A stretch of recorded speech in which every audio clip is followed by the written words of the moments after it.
What are you willing to break in order to serve God?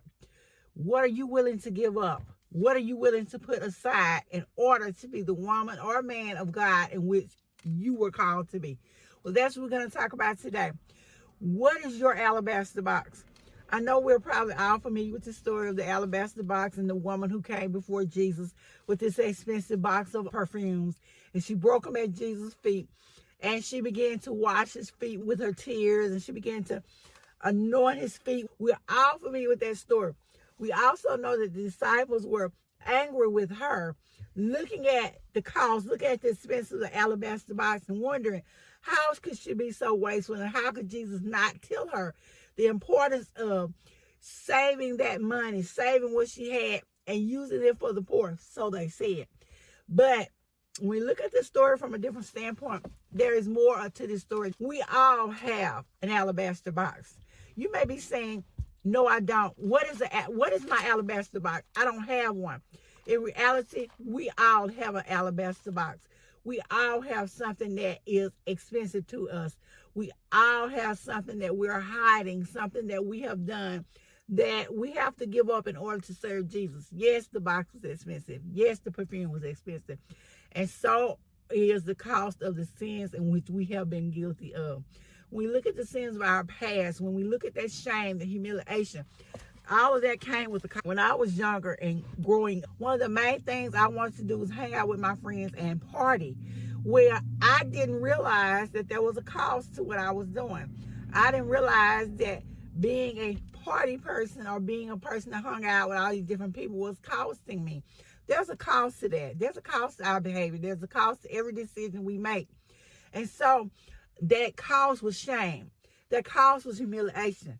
That cost was the loss of a good reputation. That cost was having to go for years before people would trust me to be the person in which I was supposed to be. I'll tell you what, I was raised in the church. I knew better. I had been trained from the time I was a little girl to serve the Lord and to hearken unto his call. But when I became a teenager, when I went off to college, I forgot about those things, especially when I went to college, when I was away from my parents. And we all know how it is when you get that first taste of freedom. You're like, oh, mother's not here. I'm going to do everything I've always wanted to do. And I did. As I did that, there was a cost. There was some shame that came with that. There was some humiliation that came with that. Well, at least once you figure out what you're doing and what is going on. And this lady, who was a lady of ill repute, comes before Jesus. And when she comes before him, her past comes with her. All the things that she's done, all of her reputation comes with her. Woman with this shameful past, with this shameful reputation, comes before Jesus. And she falls at his feet. And the disciples are also looking at her wondering, oh, how could she? How dare she come before him? How dare she come with that filthy reputation, with that filthy name, those filthy habits, those filthy things she did, that sinful life that she has lived or is living, and bring herself before the Lord God. It's at that moment that Jesus lifts her up. He allows her to do what she's doing. He allows her to worship him. And how awesome of a God do we have that he looks past our faults. He looks past our past. And he sees who we can become. He sees who we really are deep down inside, that we are his children. It is so expensive, just like that perfume. The cost of sin is so expensive. And don't be deceived, my children, by what the devil will tell you. He'll tell you it's cheap. He'll tell you that's not going to cost you something. He'll tell you it's okay, it's free, you can do this, it's easy, it's fun.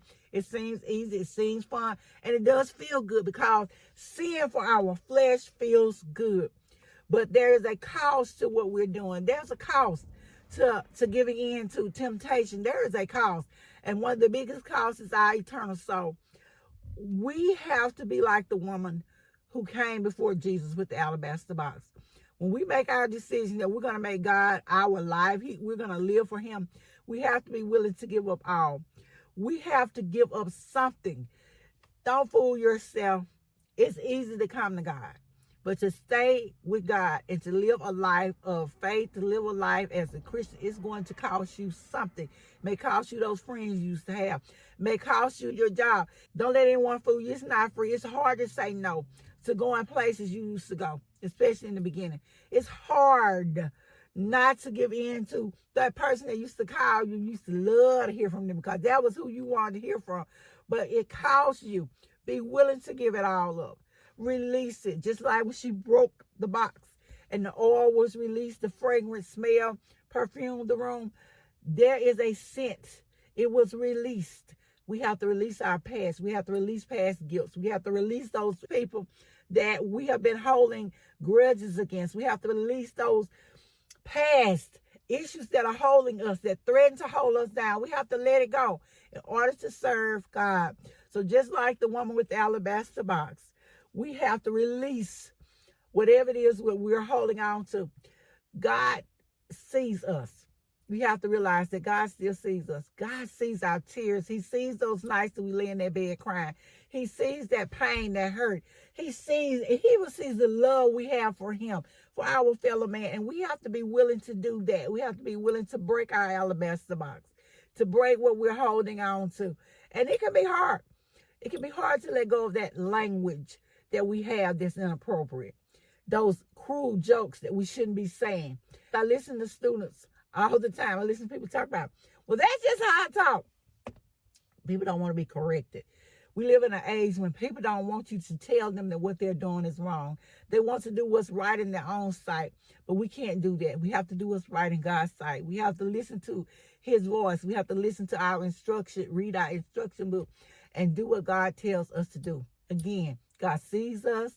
God sees our tears. He sees our pain. He sees our love for him. He sees our worship. He sees those things that we do. Because what we do in private, God sees. And he's going to reward us in public for the things that we do in private. As you bring your alabaster box before God today, don't be ashamed. Don't be afraid to break your alabaster box. Thank you guys so much for listening. I'll see you in the next video.